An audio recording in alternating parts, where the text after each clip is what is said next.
Reading from Genesis, the second chapter.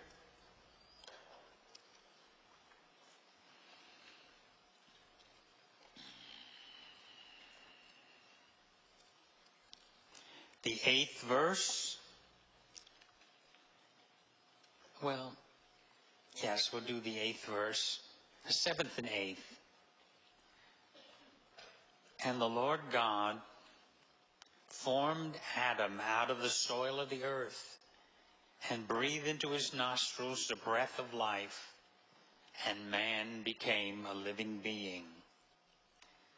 And the Lord God planted a garden eastward in Eden, and there he put the man whom he had formed.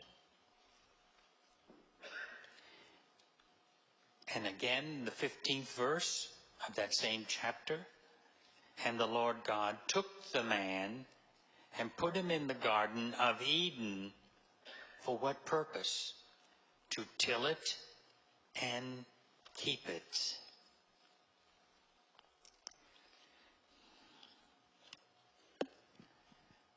We are using as a text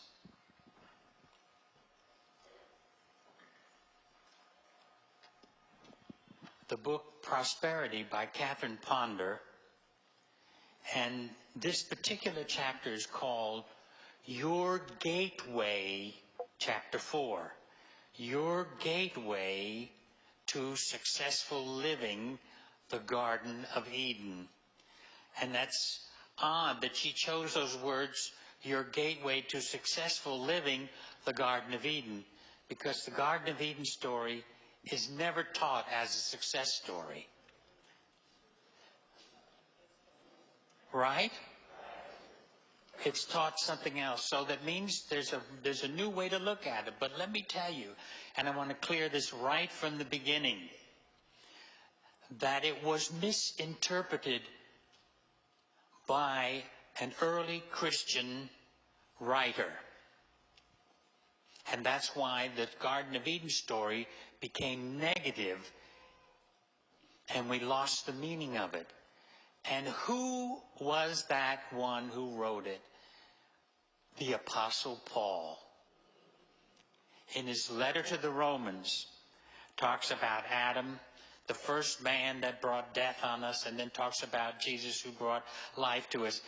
His exegesis on Genesis, or what we call interpretation, was not sound. And then another church father by the name of Augustine took those very words and made it even worse.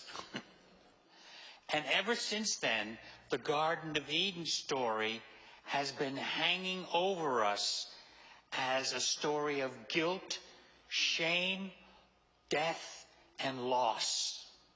Right? That is not so. You have to understand, first of all, I have to tell you this before we even get into the metaphysical meanings of it. Just interpreting it strictly biblically, you need to know that this is, and Catherine Ponder also says this in the book, which she is correct, which she says this is a allegory. Do you know what an allegory is? A poem, a story, a writing that teaches a moral lesson. This never, ever, ever happened. God never put anyone out of the Garden of Eden.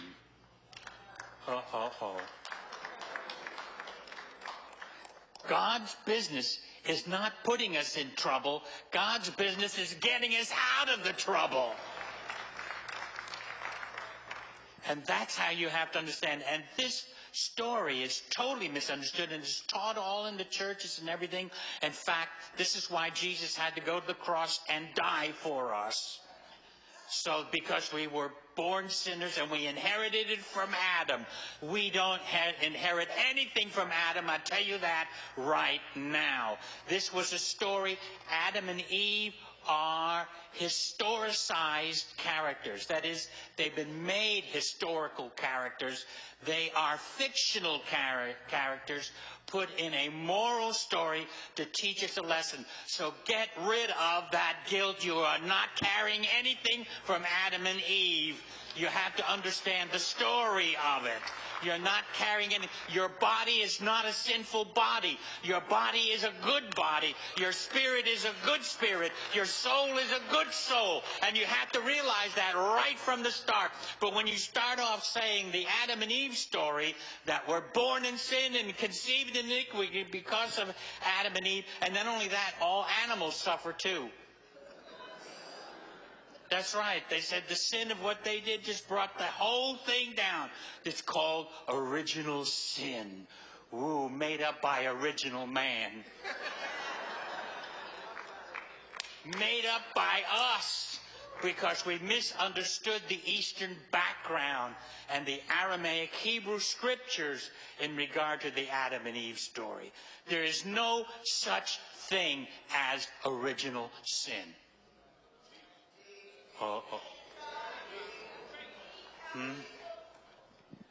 And that's when Catherine Ponder wrote on that, and I'll never forget Catherine Ponder. I met Catherine Ponder when I was pastoring in San Antonio, and she moved to San Antonio and started a Unity Church. I was on the south side of town. Catherine Ponder was on the north side of town. But she started a Unity Church there in San Antonio. And I met Catherine Ponder, and we became friends, of course, being involved in unity and everything. But she, in her chapter 4, she really caught the meaning of it. And the very fact, the first thing she says, that is an allegory, you've got the answer right there. You've got the answer immediately. That any way you interpret it, you've got to realize it is a moral story. There was no trees that God set up. Whoop. Or one tree and said, don't touch it. He knows that's the first thing we would have gone for. You know, when you have a secret and you tell someone, you know, I heard, but I don't know if I should tell you, you know. Something in you rises that you have no control over.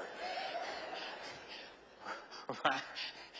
Oh, you look so innocent out there this morning. Something grabs a hold of you and said, well, I won't tell anyone. Oh, I tell you, that look on your faces. I've never seen such innocence in my life. You're like little lambs. As if, moi, would I do that? Yes, you would. Because anything that you cannot touch, and you know how we are, even with wet paint. When the sign says wet paint.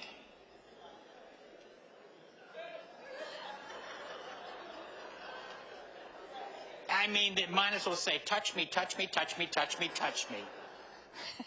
Right? It's just... And so God never set up a tree and said, don't touch it. This is a story. There are no trees that is the knowledge of good and evil, and no tree that is life. The life force is their spirit, which is in you, which you were born with. The tree of life is something that you are. It's something that you are. Now we're getting into the metaphysical, but I'm also biblical. This is biblical. This is the real meaning of it. And the story was, now, Catherine puts it this way, that Adam was symbolic of wisdom, was a metaphor for wisdom, and that Eve is love. And what they are faculties within us, the faculty of wisdom and the faculty of love.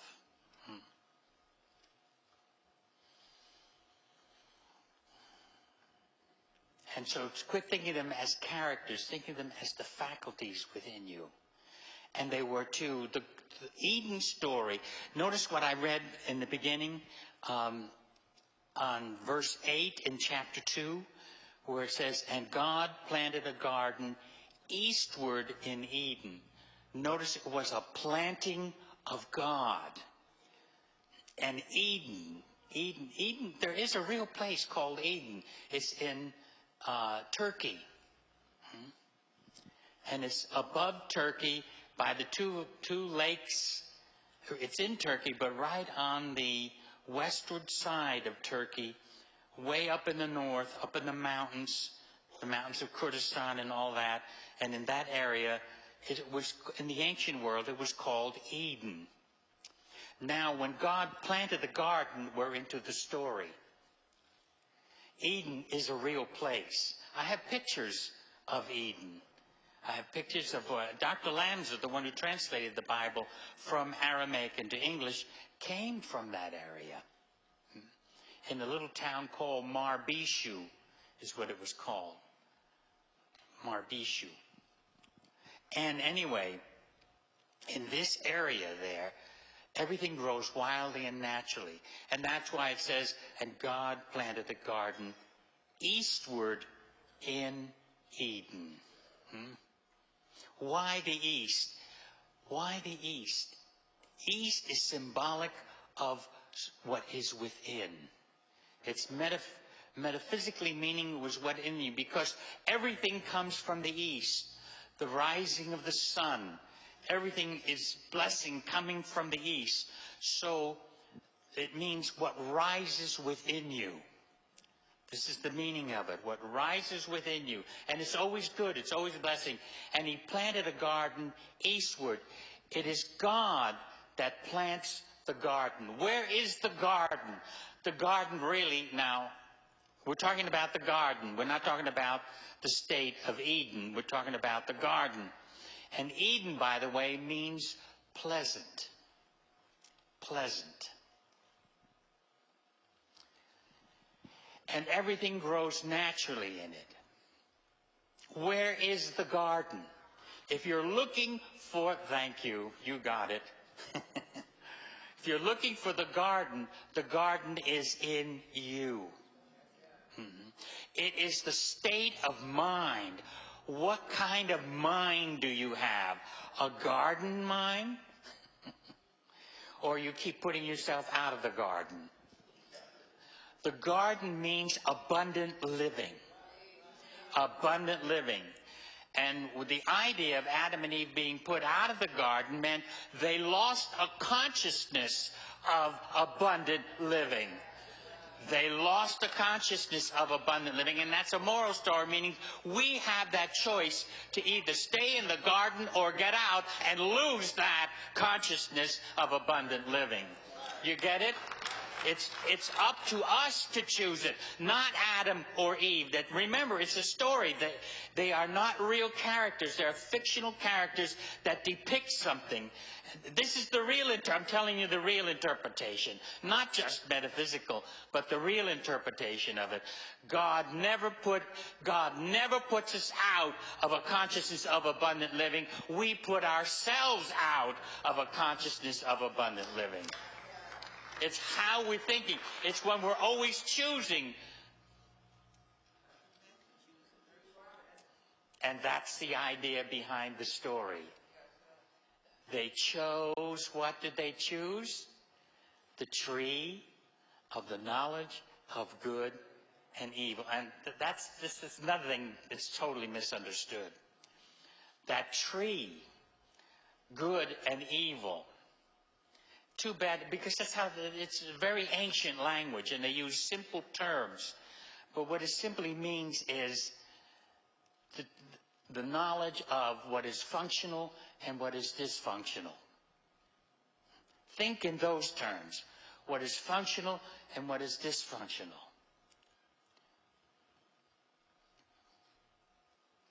The words, the actual words there in Hebrew and Aramaic, the word is for good is tov. Tov, that's Hebrew. In Aramaic, it's tawa. T-A-B-A, but the B is pronounced like a W. Tawa.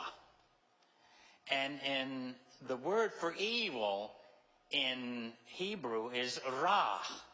R-A. R-A.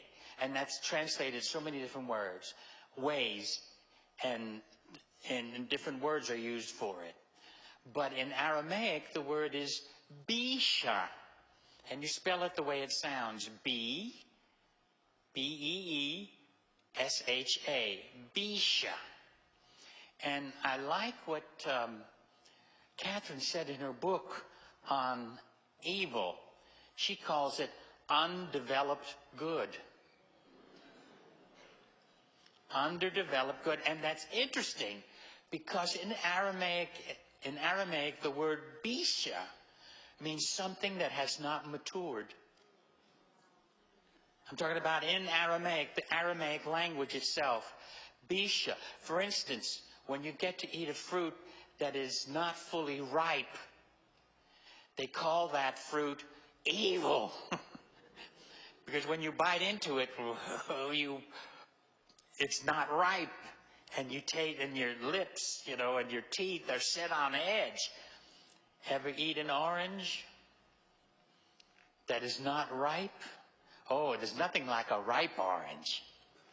But there's nothing like an unripe orange. But when you bite into it, it hasn't matured. And what they got caught up is in the dualities of life. That's the idea. You get by the appearance. I like what she calls the serpent too. In the book, she calls the serpent the senses. Our 5 senses.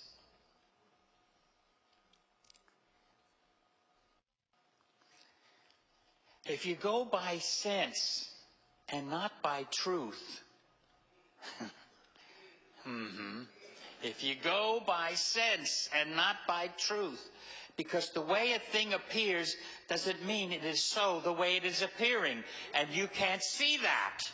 You have to go beyond that. You have to transcend that. But then they started looking at life from the idea of good and evil, good and bad. What something is good, this is not so good. Now you realize that when you do away with bad, you do away with good. What? I said, sure. Because I only say good because I think of a bad. And I think of bad because I think of good. It's the duality. It's the dual thinking.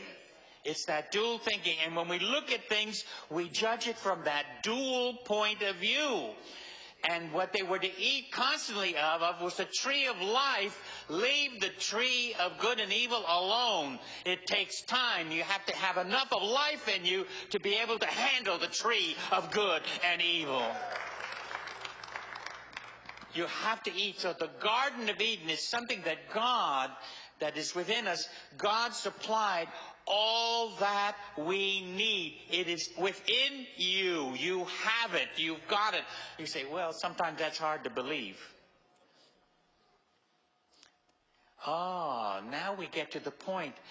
Now we get to the point of the story that Catherine doesn't talk about this. I'm talking about it. It says, and he put the man in the garden to what? To till it and keep it.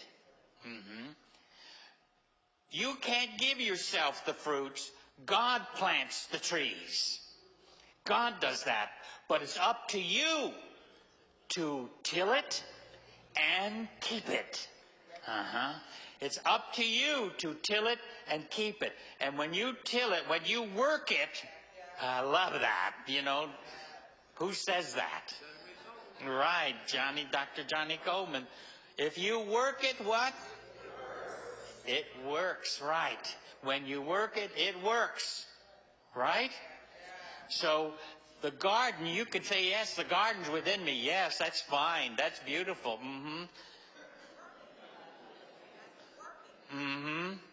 But you've got to work it. Now, you can't give it to yourself. The garden is a gift of God. He planted it eastward. It's a blessing always coming up. The sun always rises. The sun always rises. But are you rising? Are you rising with the sun? Are you rising with the day? It is always a new day. The old day is gone. It's over with. It's finished. Quit carrying over what's dead. It's past. It's gone. This day that you got up is a new day. This is the new day. I mean, you have a fresh start. Now, where in the universe do we ever have a fresh start? Every single day. You have a fresh start. But you have to look at it as a fresh start. If you don't see it, if you're still waking up with, oh God, what happened yesterday? Yep, and you carry over that mess from yesterday. So you made a mistake. So you did this. So you did that. Oh my God. It's finished. It's finished, but you want to keep it alive today. You want to beat yourself with it today. You know, we do penance. Our own man-made penance. You know, that's why I say, you know, we think God punishes. God can't punish. Besides, He can't get through to us. We're too busy punishing ourselves. But God doesn't punish. God never put Adam and Eve out of the garden. We never lost a thing. We always start fresh. God always gives it. And Jesus understood this too. He understood this. And He understood you can't change the world, but you can change the human heart. And if you can change the human heart, you can change the world. And the only human heart you can change... Oh, you are really with me this morning. You're really with me this morning. The human heart is what changes, and only you can change your own heart. That is, only you can cultivate your own mind. The word heart, now, not just the pumping organ, because the pumping organ also has the brain cells in it, but the brain and the heart is really the heart, both together. They are both together. And it's live. And the Garden of Eden is there. You want to know where it is? It is your brain and your heart. And everything you need is right there. But you've got to till it. Because the temptation is to follow the senses. The temptation is to get caught up. Is to get caught up with good and evil. Whereas you just forget that. And take of the tree of life. I'm living. I'm alive. Yes, it was a mess. Yes, certain things happened. But I don't live by that. I live by the tree of life. Yes, that was a disadvantage. That didn't work for me. That it's okay. Leave it. Finish it. Bury it. Be through with it. And start eating of the tree of life. In the book of the Revelation it says, he that overcomes will I grant to eat of the tree of life. And that didn't mean when you die and when you go to heaven. It means we're eating of the tree of life now. It is the life in us that helps us transcend the good and the bad. That helps us transcend the tree of the knowledge of good and evil. And you don't get caught in it. And your senses is what gets caught in it. And we live by that. Oh, you know, I hear people say, oh, you just don't know what I've been through. No, and I don't want to know.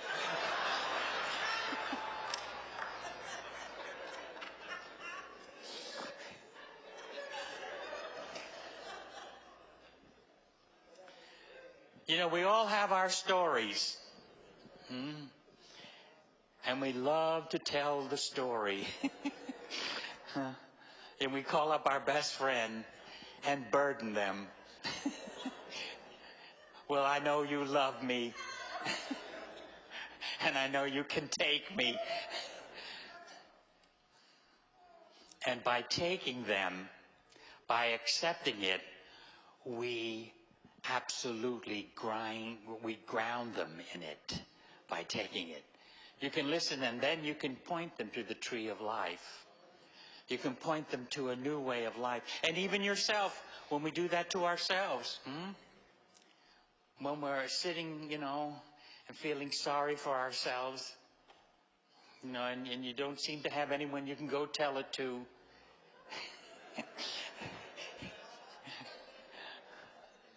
I don't have a handkerchief. You know, we just want someone to know how we've suffered. And the Christian story that teaches that unless you suffer, you're not a good Christian, that is another lie and deception put on us by religion. That is not true. We weren't meant to come here to suffer and to be in pain and any of that. None of that. That's just silly religious teaching. We came here to live and live abundantly and live with life and live with peace and live with joy and live with understanding and blessing others and blessing yourselves and blessing others. That's our purpose. That's what we came here to do. So don't be fooled by religious deceptive teachings that even teach us, you know. I mean, like this whole Garden of Eden story was taught just the opposite. We're no good, born in sin and conceived in iniquity. I got news for you. I wasn't born in sin and I wasn't conceived in iniquity. Not at all. In fact, when they got together to have me for the conception,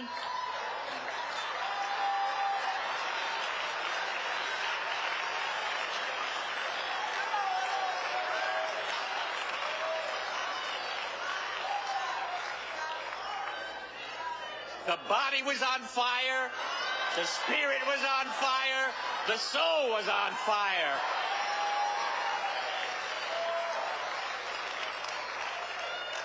And God knew it. He knew that's the only way we would copulate. Otherwise we wouldn't. He had to make it loving and enjoyable and full of fun and full of happiness and full of joy. Uh-oh. Uh-oh.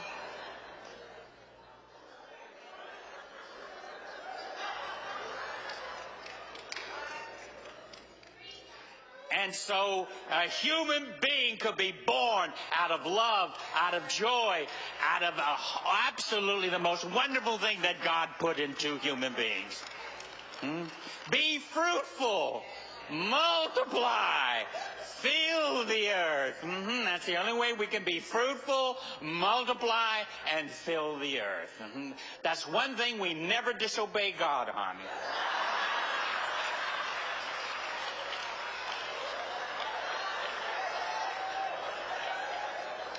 Uh-oh, I'm getting as bad as Dr. Barbara.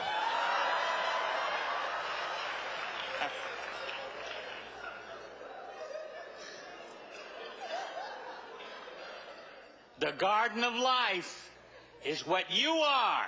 Now till it, work it, and live it.